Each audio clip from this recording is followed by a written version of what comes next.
আমার আল্লাহ কেমন দয়ার মালিক। ও বান্দা, পাহাড় সম পরিমাণও যদি গুনাহ করো, আল্লাহ রহমতের দরজা দিয়ে ডাকে, বান্দা তওবা কর, আমি জীবনের গুনাহ মাফ করার জন্য রেডি। ও বান্দা, শয়তানের ধোঁকায় পড়ে গুনাহ করেছো, আমি আল্লাহ কিন্তু কাউকে জাহান্নামে দিতে চাই না। আমি জাহান্নাম বানাইছি ঠিকই, কিন্তু আমি আমার কোনো আদরের বান্দারে জাহান্নামে দিতে চাই না। তো জাহান্নামটা বানাইছেন কেন? কয় কিছু গাদ্দার আছে, এরা ইচ্ছা করে জাহান্নামে যেতে চায়। কয় এত আমল লাগে না, এত সওয়াব দিয়া করব কি? সবাই যদি জান্নাতে যায়, জাহান্নামে যাবে কে? এই বেয়াদবের জন্য আল্লাহ কয় জাহান্নাম বানায় রাখছি। ও গাদ্দারও যখন যেতে চায়, একটু গিয়া মজাটা বুঝে আসুক। এরকম বেয়াদব আছে না? সব জান্নাতে গেলে জাহান্নামে যাইবে কে? আল্লাহ কয় তোর জন্যই জাহান্নাম। এরে নবীরা আশিক, আল্লাহ পাক রব্বুল আলামিন বলেন, এরে গোলাম, তওবার দরজা খুলে রাখলাম। আমি চাই না কেউ জাহান্নামে যাবে, আমি চাই সবাই জান্নাতে যাবে। আমি কেমন চাওয়া চাই? হিসাব সারা যেন সবাই বিনা হিসাবে জান্নাতে যায়। কারণ হিসাবের কাঠগড়ায় দাঁড়াইয়া কেউ যদি জান্নাতে যেতে চায়, জাহান্নামের শাস্তি ভোগ না করিয়া জান্নাতে যেতে পারবে না।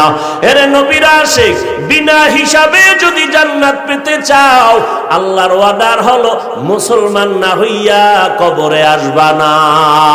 মুসলমান হইয়া কবরে যাওয়ার মানে কি?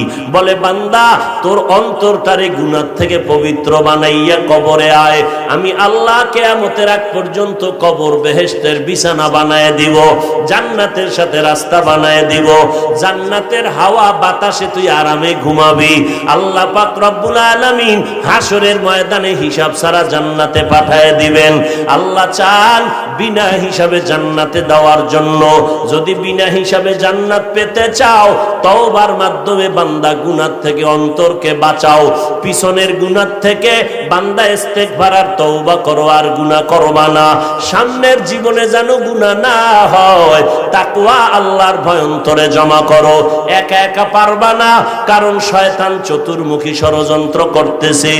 জিন শয়তানও চক্রান্ত করে, মানুষ শয়তানও চক্রান্ত করে, মানুষ শয়তান চক্রান্ত করে। এত তাড়াতাড়ি মসজিদে যাওয়ার দরকার নাই, এত অল্প বয়সে দাড়ি রাখার দরকার নাই। বিয়া শাদির পরে মাইয়া বলা হইলে দাড়ি রাখবি, এত তাড়াতাড়ি বুড়া কেন হবি? টুপি মাথায় দেওয়ার দরকার নাই, বলেনি? মানুষ শয়তান, ওই মানুষ শয়তানের প্ররোচনায় পড়বি না রে বাবা।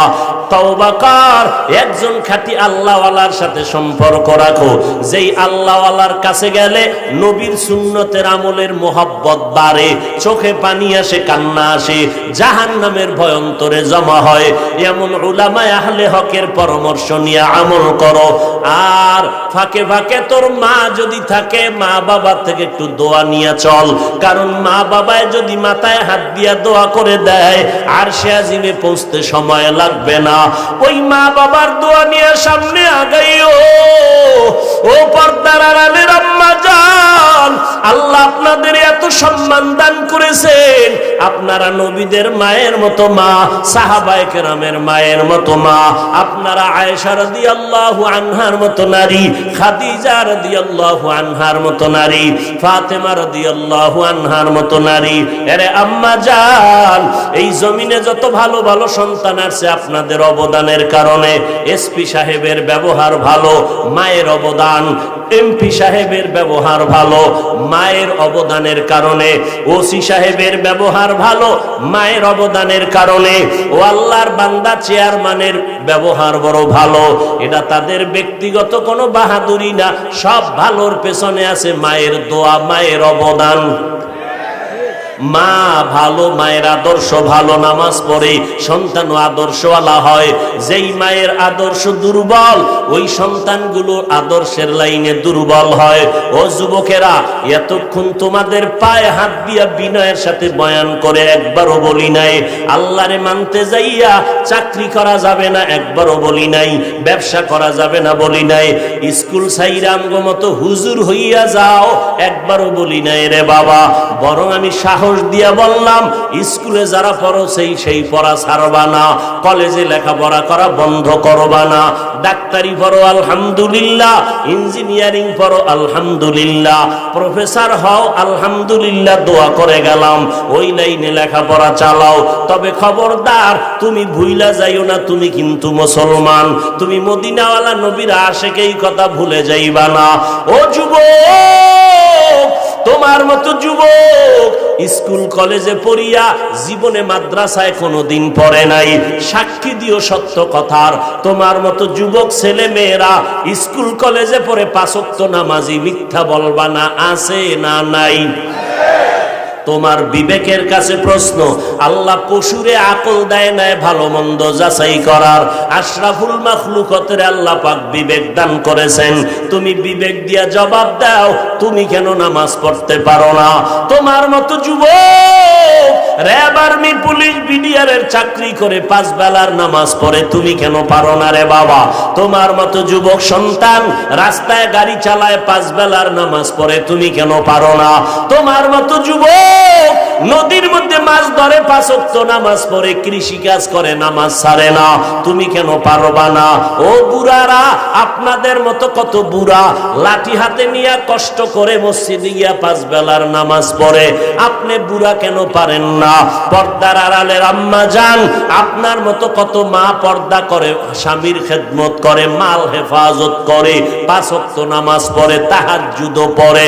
ও আম্মা জানেরা, আপনারা কেন পারবেন না? ওরে যুবক, এখনো তওবা করার সময় আছে, মনটারে একটু মাঝে মাঝে বুঝাইও। আমার মতো যুবক যদি স্কুলে পড়িয়া নামাজ পড়ে, আমি কেন পারি না?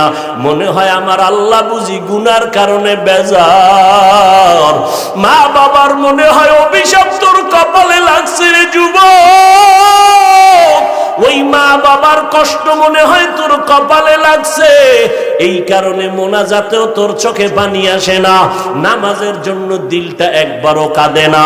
অথচ তোর পাশে কত যুবক নামাজের সময় পাগলের মতো হয়ে যায় নামাজ পড়ার জন্য, যখন মোনাজাত দেয় চোখের পানি ছেড়ে কান্না করে, আলেম ওলামা পাইলে দৌড়াইয়া গিয়া দোয়া নেয়, মা বাবার সাথে ব্যবহার ভালো করে।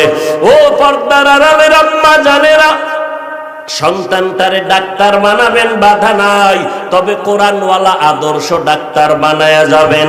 সন্তানটাকে ইঞ্জিনিয়ার বানাবেন, বাধা নাই, তবে কোরআন পড়নেওয়ালা আদর্শ ইঞ্জিনিয়ার বানায়া যাবেন। আপনার সন্তানের ব্যবহারে যেন কোনো উলামায়ে কেরাম কষ্ট না পায়, আপনার সন্তানের ব্যবহারে যেন মুরব্বীরা কষ্ট না পায়, আপনার সন্তানের আচরণে যেন মা বাবারা কষ্ট না পায়, সন্তানের আচরণে যেন বন্ধু বান্ধবেরা কষ্ট না পায়। ও যুবক, ওই মা বাবার দোয়া ছাড়া পরীক্ষায় ভালো নাম্বার পাও নাই, আল্লাহর জাতের কসম, ওই মা বাবার চোখের পানি আর দোয়ার কারণে আজকে চেয়ারে বসতে পেরেছি, ওই মা বাবার চোখের পানি আর দোয়ার কারণে তুমি টাকার মালিক, বাড়ি গাড়ির মালিক। আজকে ওই মা বাবাকে ভুলিয়া গেছো। এখনো যদি মা বাবা বেঁচে থাকে, যাও তাড়াতাড়ি মায়ের দোয়া নাও, কারণ মা যদি মাথায় হাত বুলাইয়া দেয়, দোয়া করে আর সে জিমে চলে যাবে। ওই মা বাবারে কষ্ট দিস না রে যুবক, ওই মায়ের চোখের পানি ফালাইস না রে যুবক।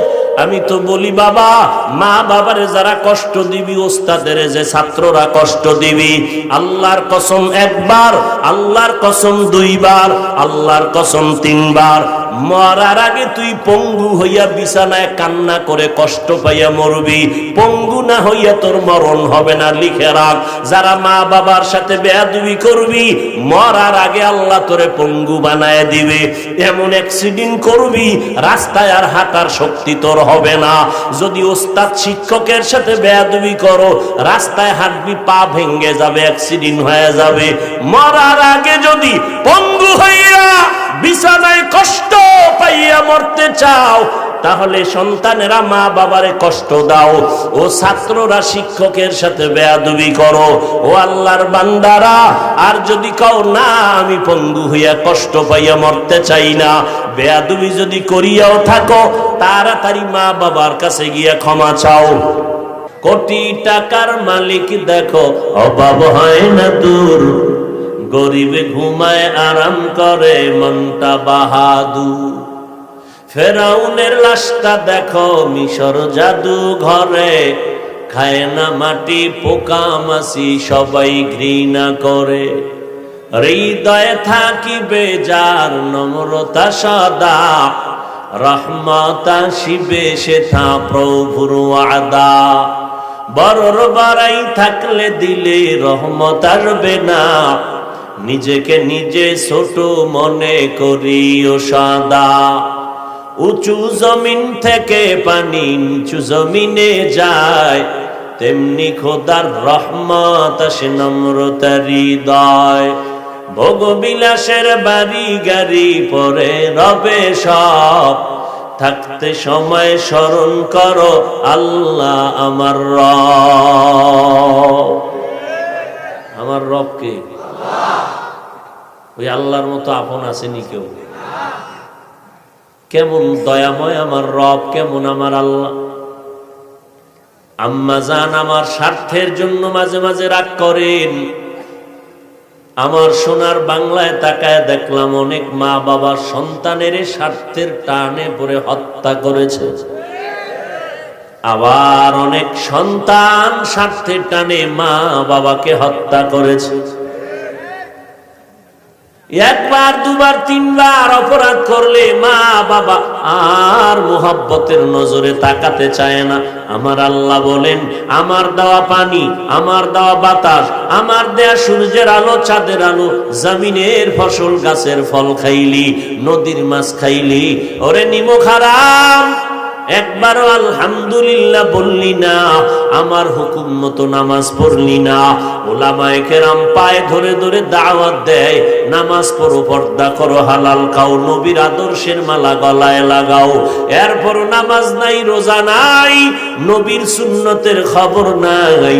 আমি আল্লাহ এত বেজারও হইলাম না, রাগ করে পানিও বন্ধ করি নাই, বাতাস বন্ধ করি নাই। আমি আল্লাহ পাক সূর্যের আলো চাঁদের আলো বন্ধ করে দেই নাই। আমি তোমাকে সম্মানের চেয়ার থেকে আমি নামায়া দেই নাই। আমার ফল, আমার ফসল সব আমি রাস্তা খুলে দিলাম, ভোগ কর। এরপর আমি আল্লাহ তোর উপরে বেজার না। রাতের গভীর যখন হয়, প্রতিদিনের শেষ রাত, আমি আল্লাহ প্রথম আসমানে আসিয়া সমস্ত গুনাহগারদের ডাকতে থাকি, আলা মিন মুস্তাগফিরিন ফাগফির আলা। এই গুনাহগারের দল, তওবা কর, কান্না কর। এক সেকেন্ডের ভেতরে তোর 40-50 বছরের জীবনের গুনাহ আমি আল্লাহ তোরে মাফ করে তোর নামটা জান্নাতি খাতায় উঠায় দিব। আতিনা ফি দারে দুনিয়া না হাসান, আতিনা ফি দারে উকবানা হাসান, ইয়া গিয়াসাল মুস্তাগীসি নাহদিনা লফতিখারা বিল উলুমে ওয়াল গিনা। হর গরিদে নেকো তু তৈয়ার হে, जो न मांगे उससे तू बेजार है। ভাইরা আমার, আল্লাহ তাআলা বলেন, দায়িত্বশীল তোমার দায়িত্ব পালনের অবহেলা হইল কিনা সাবধান। আল্লাহ বলেন, ইয়া আইয়ুহাল্লাযীনা আমানুত্তাকুল্লাহা হাক্কা তুকাতিহি ওয়ালা তামুতুন্না ইল্লা ওয়া আনতুম মুসলিমুন।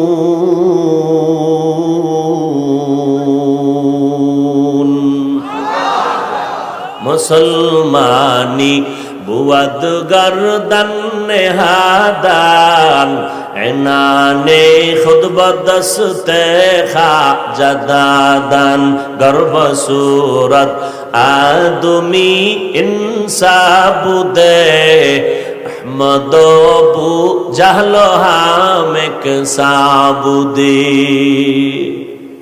আল্লাহ তাআলা মুমিনদেরকে বললেন, এই মুমিনের দল, মুসলমান হওয়ার আল্লাহকে ভয় করার মতো ভয় করো, মুসলমান না হইয়া মরবা না। এই যে আল্লাহ পাক বললেন, কাদেরকে বললেন?